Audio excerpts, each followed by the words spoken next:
여러분 안녕하십니까? 진성호입니다. 진성호의 융단 폭격, 윤석열 신임 검찰총장을 폭격합니다.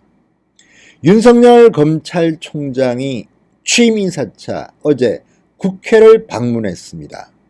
인사를 하러 온 윤석열 검찰총장. 그러나 야단을 맞았습니다.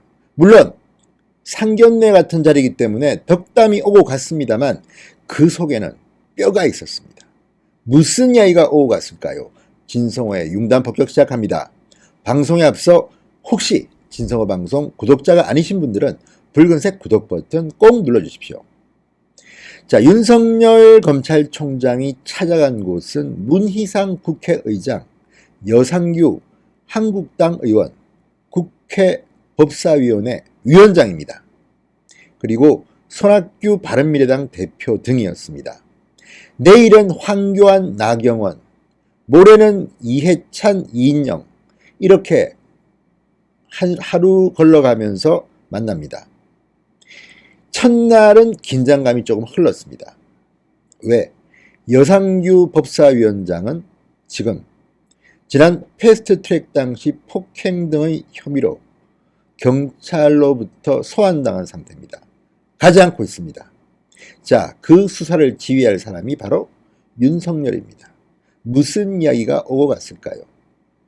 자, 여상규 국회 법제사법위원장, 법사위원장을 예방하자 일단 미묘한 긴장감이 흘렀습니다. 여상규 위원장이 패스트트랙 전국에서 고발당했기 때문입니다. 기념 촬영을 마치자 윤석열 총장은 덕담을 나눕니다. 곧 출장이라고 들었습니다. 검찰을 여러 가지로 많이 배려해 주셔서 감사합니다. 진심일까요? 어쨌든 덕담을 한 겁니다. 여상규 위원장도 덕담을 합니다. 총장님이 잘하셨다. 일 잘하기로는 총장님을 따라갈 사람이 없습니다. 축혀 세웠습니다. 덕담입니다. 본심일까요? 글쎄요, 모르겠습니다. 어쨌든 윤석열과 여상규 두 사람은 이렇게 서로를 축혀 세우면서 덕담을 했습니다. 자, 윤석열 총장이 말합니다. 많이 가르쳐 주시고 저희가 잘못하는 게 있으면 정확하게 지적해 주십시오. 그러자 여상규 위원장은 여야 편향되지 않게 중립적으로 수사를 해주시면 그게 저희 바람이다. 뼈있는 말을 했습니다. 현재 진행 중인 패스트트랙 관련 수사를 언급한 것으로 보입니다. 그러나 윤석열 총장은 대답을 별다르게 하지 않았습니다. 그리고 바로 두 사람은 비공개 대화를 이어갔습니다. 자, 지금 패스트트랙 전국에서 여상규 위원장은 가장 먼저 경찰에 소환된 사람입니다. 이미 3차례 출석 통보를 받았지만 응하지 않았습니다.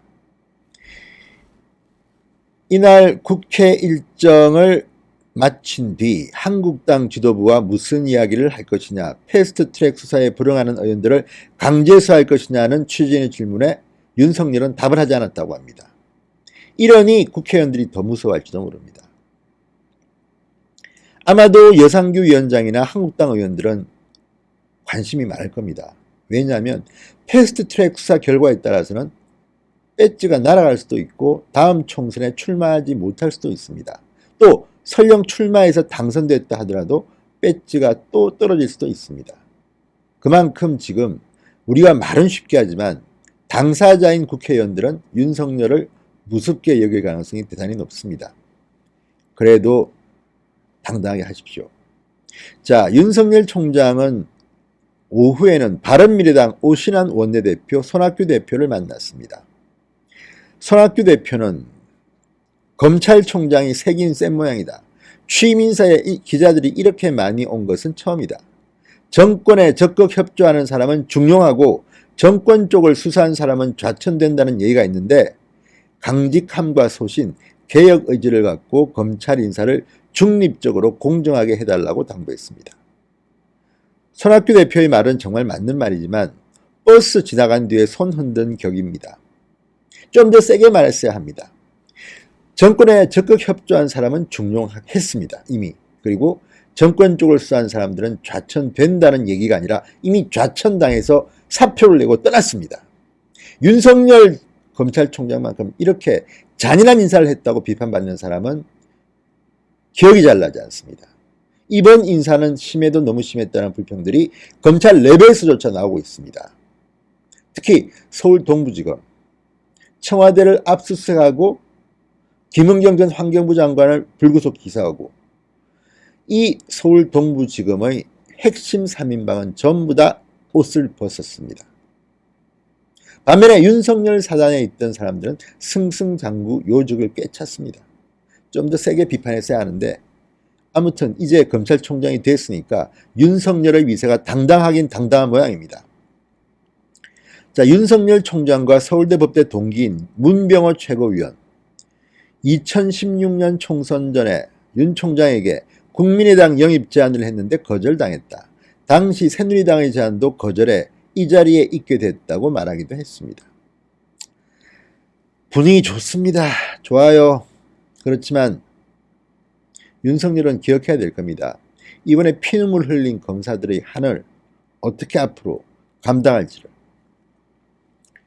자, 법사위 소속인 오신환 원내대표.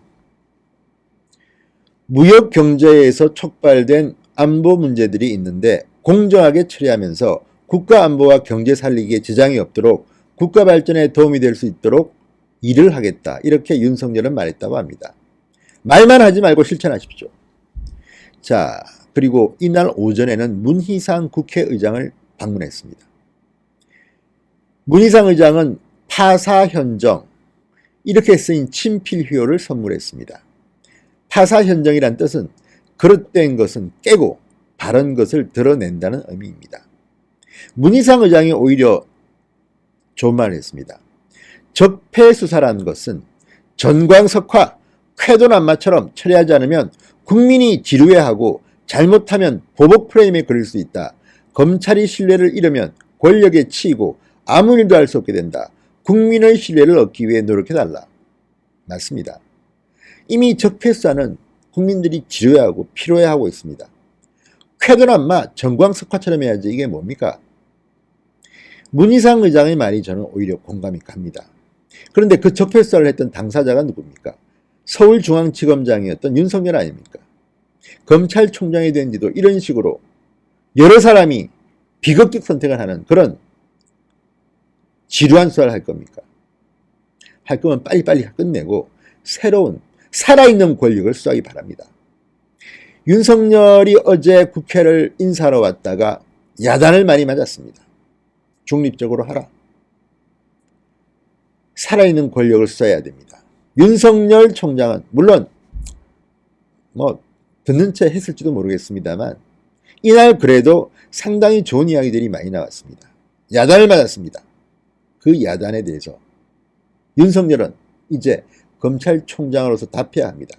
과연 그렇게 할지 미심쩍습니다. 그래도 당부는 하겠습니다. 똑바로 하십시오.